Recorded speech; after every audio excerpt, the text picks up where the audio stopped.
Pakande, Pakande. Siapa kau? Mau apa kau? Pakande, sama sepertimu yang suka menculik anak kecil, aku pun suka menculik nenek tua jahat. Mustahil! Kau tidak akan bisa menangkapku. Kau mau menantangku? Apakah kau berani? Tidak! Menjauhlah kau, monster mengerikan.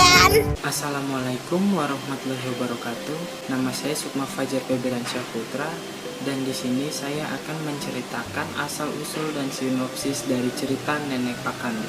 Pada zaman dahulu kala, di suatu daerah di Sopeng atau sebuah kabupaten di Sulawesi Selatan, terdapat suatu desa dengan rakyatnya sangat bersahabat, senantiasa hidup tentram, damai, dan sejahtera.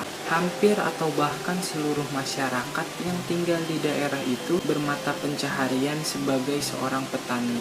Pada suatu ketika, desa yang terkenal tentram tersebut terusik oleh seseorang nenek tua yang rambutnya berwarna putih memakai konde di kepalanya, wajah yang keriput dengan badan yang setengah membungkuk, lalu memakai sarung batik dan kemeja.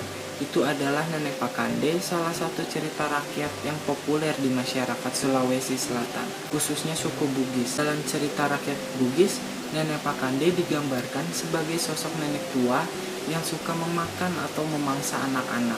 Kata Pakande berasal dari kata mandrek yang artinya makan. Lalu saya akan menceritakan sinopsisnya.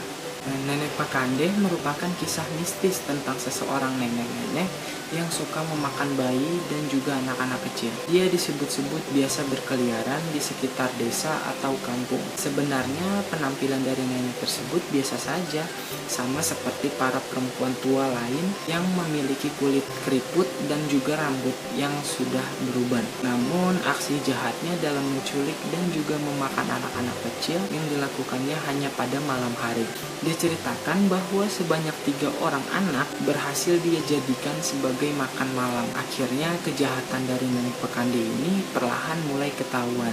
Masyarakat menaruh rasa curiga pada Nenek Pakande karena kejadian kehilangan itu mulai terjadi yakini sejak nenek itu datang. Masyarakat mengira kalau Nenek Pakande ini pasti memiliki ilmu goib yang tinggi dan tak mudah dikalahkan. Lalu tersebutlah nama Labedu, seorang pemuda sekitar yang dikenal dengan kecerdikannya. Memiliki ide menanggapi Nenek Pakande. Ia meminta agar disiapkan seekor kura-kura, belut salatiga, dan juga kulit rebung kering. 1 ember penuh berisi busa sabun serta sebuah batu besar. Warga awalnya hanya menganggap Bedu cuma sumber.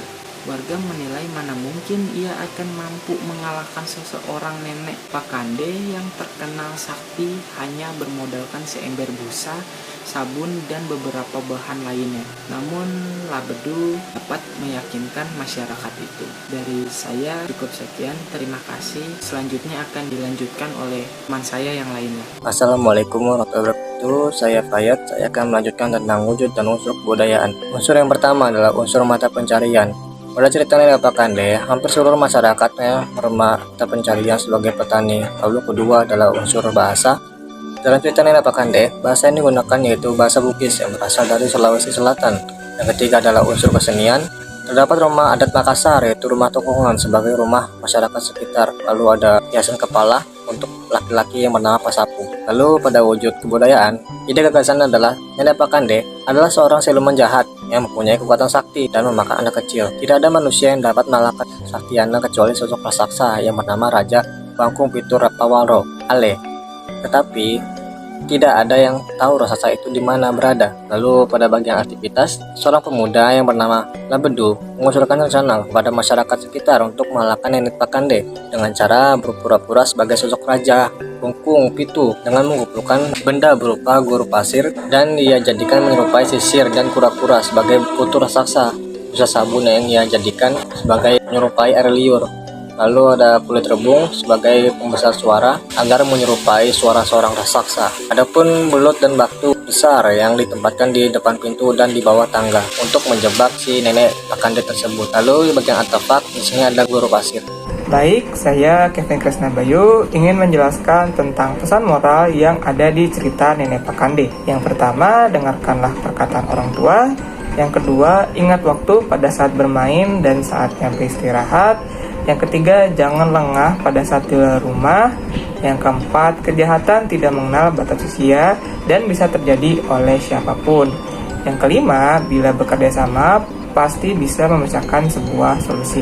Sekian presentasi dari kelompok kami, kurang lebihnya mohon maaf. Wassalamualaikum warahmatullahi wabarakatuh.